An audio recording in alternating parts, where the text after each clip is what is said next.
다음은 보일 법칙에 대해 공부해 볼게요. 보일 법칙은 한마디로 말하면 세게 누르면 찌그러진다 라고 말할 수가 있습니다. 어떤 얘기인지 한번 그림을 보면서 이해해 볼게요. 자, 지금 통이 있고 통에 피스톤이 있습니다. 요 놈이 바로 피스톤이에요. 이 피스톤을 누르면 어떻게 될까요? 통 안에 기체가 차지하는 공기의 공간이 줄어듭니다. 더 세게 누르면 어떻게 될까요? 더 줄어듭니다. 이렇게 누르는 힘이 세질수록 기체가 차지하는 공간은 줄어들어요. 어려운 말로 말해볼게요. 누르는 힘을 우리는 압력이라고 부릅니다. 기체가 차지하는 공간을 부피라고 해요. 그러면 누르는 힘이 세질수록 압력이 증가할수록 어떻게 되죠? 통 안에 기체가 차지하는 공간이 줄어들죠. 부피가 줄어듭니다. 이렇게 어느 한쪽이 증가하면 어느 한쪽은 감소하는 이런 관계를 반비례 관계라고 해요. 이게 바로 보일 법칙이에요. 그래서 이런 정의가 있습니다. 기체의 부피는 압력에 반비례한다. 이 말이 무슨 말이냐고요? 압력이 증가하면, 누르는 힘이 증가하면 기체가 차지하는 공간, 부피는 감소한다. 반대로 압력이 감소하면 기체가 차지하는 공간인 부피가 증가한다. 이렇게 반대, 거꾸로라는 거 기억을 해두세요. 그러니까 한마디로 말하면 뭐라고 말할 수 있다고요? 세게 누르면, 즉 압력이 증가하면 찌그러진다. 부피는 감소하는구나. 이렇게 기억을 해두시면 되겠습니다. 조금만 더 어려운 얘기를 해볼게요. 자, 이런 질문을 할 수가 있어요. 만약에 2배로 압력을 증가시키면 부피는 어떻게 될까요? 2배로 압력을 증가시켰으니까 부피는 절반으로 감소합니다.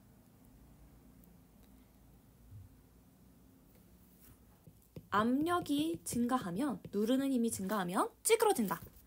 부피가 감소한다. 이걸 그래프로 나타내면 이렇게 점점 아래를 향하는 그래프가 돼요. 오른쪽으로 가면 갈수록 압력이 증가해요. 1P에서 2P에서 4P로 증가하죠. 그런데 압력이 증가할수록 높이, 즉 부피는 어떻게 되죠? 4V, 2V, V. 부피는 점점 내려가고 있어요. 그래서 그래프가 이렇게 아래를 향하는 그래프가 됩니다. 여러분이 그래프를 고를 땐 어떤 그래프를 골라야 된다? 그래프가 점점 아래로 가는 그래프를 골라야 된다. 꼭 기억해 두세요. 그러면 이 보일 법칙은 우리의 생활 속에 어디에서 발견할 수 있을까요? 첫 번째, 높은 비행기에서 과자 봉지가 빵빵하게 부풀어 오릅니다. 비행기가 높으면요, 압력이 감소해요. 압력이 감소하면 어떻게 되죠?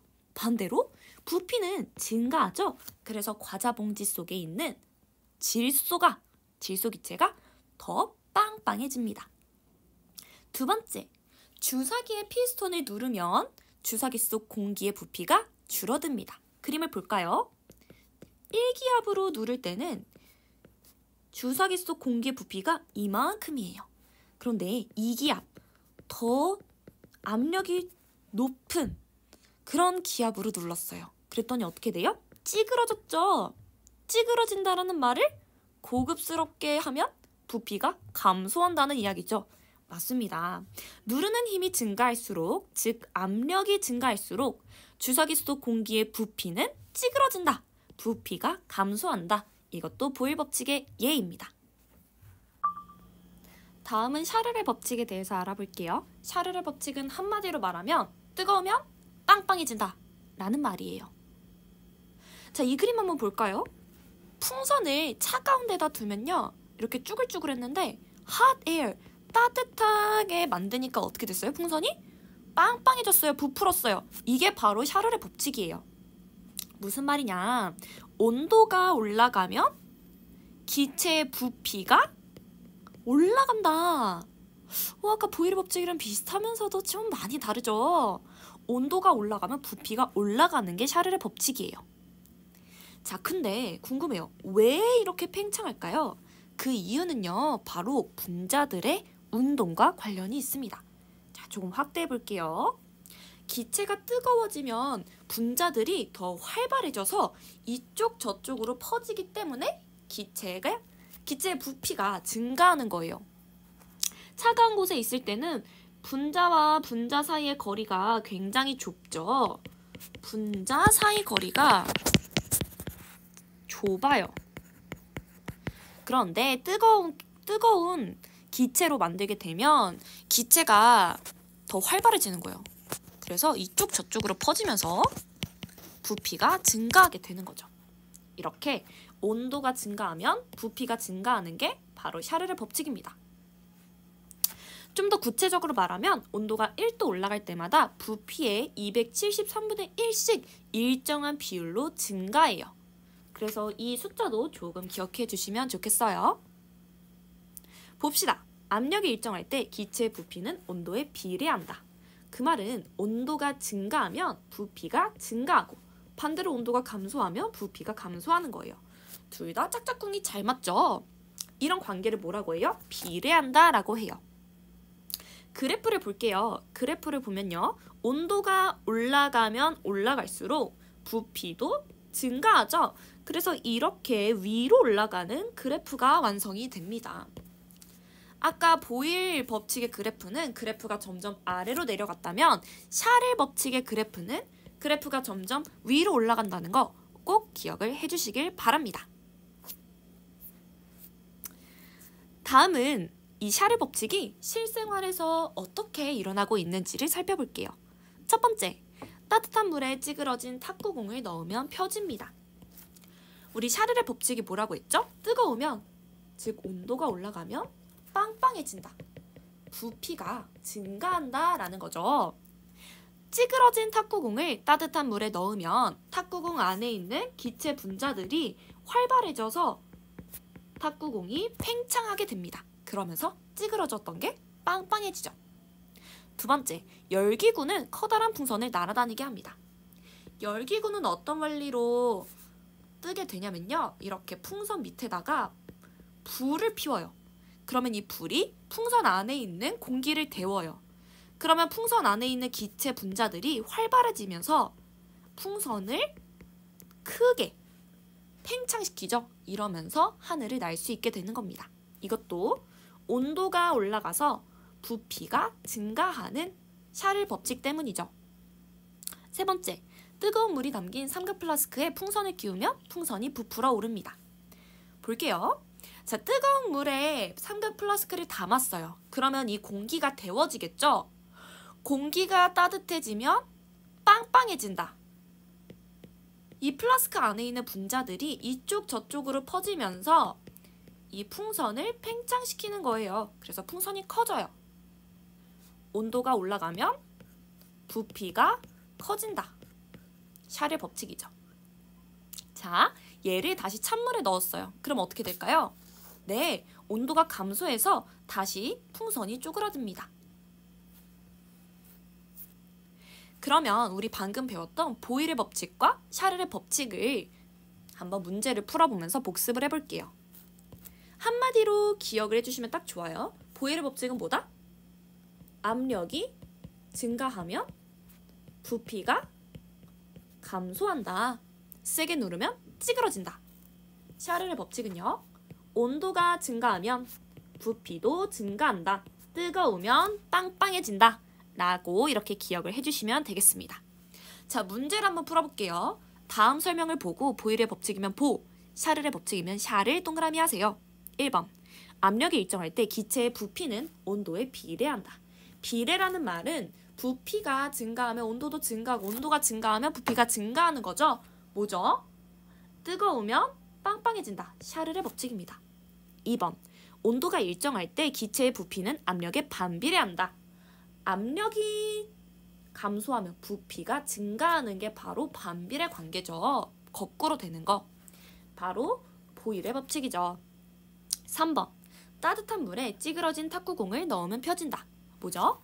온도가 뜨거우면, 온도가 증가하면 펴진다. 온도가 증가하면 부피가 증가한다. 바로 샤를의 법칙입니다. 높은 비행기에서 과자 봉지가 부풀어 오른다. 높은 비행기면 압력이 감소하죠. 그러면 부피가 증가하면서 과자 봉지가 부풀어 오릅니다. 보일의 법칙이죠. 주사기의 피스톤을 누르면 압력을 줬어요. 압력이 증가했어요. 주사기 속 공기의 부피가 줄어듭니다. 압력이 증가했는데 부피가 줄어들었다. 보일의 법칙이죠. 열기구는 커다란 풍선을 날아다니게 한다. 무슨 법칙일까요? 네, 온도가 높으면요, 열기구를 데우죠. 그럼 열기구 안에 있는 공기들이 뜨거워지면서 밖으로 퍼집니다. 부피가 증가해요. 그래서 답은 샤를의 법칙입니다. 뜨거운 물이 담긴 삼각 플라스크에 풍선을 끼우면 풍선이 부풀어 오른다. 뜨거운 물, 온도가 높아요. 그러면 어떻게 되죠? 부피가 증가해요. 바로 샤를의 법칙이에요. 그래서 여러분이 보시면 온도가 증가한다. 뭐다? 샤를의 법칙이다. 압력이 증가한다. 누르는 힘이 증가한다. 얘는 보일의 법칙이다. 이렇게 키워드로 힌트를 가지고 가시면 시험장에서 훨씬 더 기억이 잘 나실 거예요. 자, 6번 조금 어려운 문제예요. 다음 그래프는 어떤 법칙을 나타낸 것인가? 첫 번째 그래프를 볼게요. 압력이 증가하면 증가할수록 부피가 점점 감소해요. 아래로 내려가는 그래프, 보일 그래프라고 기억해 주시면 됩니다. 그 다음 볼까요? 온도가 점점 올라갈수록 부피도 증가하고 있어요. 오른쪽 위로 올라가는 그래프, 샤를의 법칙입니다. 여기까지 푸실 수 있으면 보일 법칙, 샤를 법칙에 관한 모든 문제를 다 푸실 수 있을 거예요. 근데 여기서 조금 더 어렵게 나온다면 이런 문제 나올 수 있습니다. 한번 볼게요. 같은 온도에서 실린더에 들어있는 40리터의 기체에 가는 압력을 4배로 증가시키면 부피는 어떻게 되느냐? 자, 압력을 증가시켰어요. 그러면 부피가 어떻게 되죠? 부피는 감소할 거예요. 그런데 얼만큼 감소하냐? 4배로 증가시켰으니까 부피도 4분의 1만큼 감소하겠죠. 40리터의 4분의 1은 10리터입니다. 그래서 답은 10리터가 되는 거예요. 2번. 일정한 압력에서 부피가 가장 작은 기체의 온도를 물어봤어요. 아, 온도? 무슨 법칙이랑 관련이 있죠?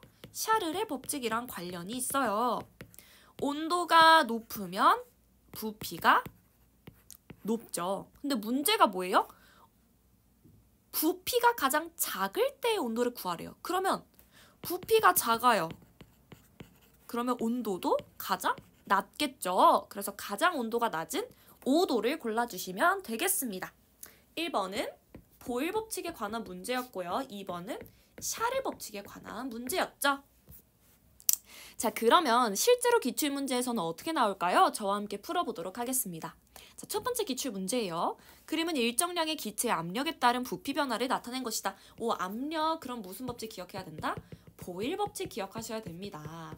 자, 보일 법칙은 뭐예요? 네, 압력이 높아질수록 세게 누르면 찌그러진다. 부피가 감소한다. 그러면 이때 볼게요. 이기압일 때 기체의 부피를 구하래요. 자, 여기 보시면 가로축이 압력이고요. 세로축이 부피예요. 이기압은 여기 있죠? 이때 부피는 어떻게 읽어주시면 돼요? 요 놈을 따라가시면 돼요. 이기압일 때는 20ml네요. 답은 20ml. 실제로 문제는 굉장히 쉽게 나오죠. 하지만 조금 더 자세하게 다룬 이유는 어려운 문제가 나와도 여러분이 충분히 응용해서 풀 수 있게 하기 위함입니다. 자, 그 다음 문제 볼게요. 그림과 같이 피스톤을 눌러 기체의 부피를 변화시켰을 때 이거 우리 다룬 예시네요. 주사기 속 기체의 압력과 입자 사이의 거리 변화로 옳은 것을 골라보세요. 보겠습니다. 자, 압력이 증가했어요. 그쵸? 더 세게 눌렀다는 것은 압력이 증가한 거죠. 입자 사이의 거리를 한번 볼까요? 입자 사이의 거리 누르기 전에는 한 요만큼이었는데 확 가까워졌어요. 그쵸? 입자 사이의 거리는 감소했습니다. 자, 입자 사이의 거리가 감소했기 때문에 결론적으로 어떻게 된다? 부피가 줄어들게 되는 거죠. 뭐죠? 이거 보일의 법칙입니다. 넘어가겠습니다. 자, 마지막 문제 볼게요. 그림은 고무풍선을 씌운 삼각 플라스크를 가열할 때 풍선의 부피가 커지는 모습을 나타낸 것이다. 다음 중 풍선의 부피 변화에 영향을 준 것은? 골라보도록 하죠. 자, 일단 온도예요, 온도. 가열했으니까 온도가 올라간 거예요. 뭐죠? 네, 샤를의 법칙 바로 생각하셔야 되죠. 샤를의 법칙은 온도가 올라갈수록 뜨거울수록 빵빵해진다.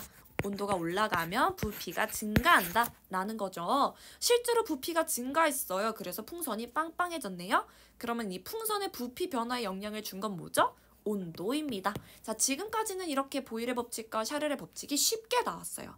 그런데 조금 더 어려워질 수도 있으니까 앞에 제가 좀 구체적으로 설명해 드렸던 거 꼭 기억해 주시길 바래요.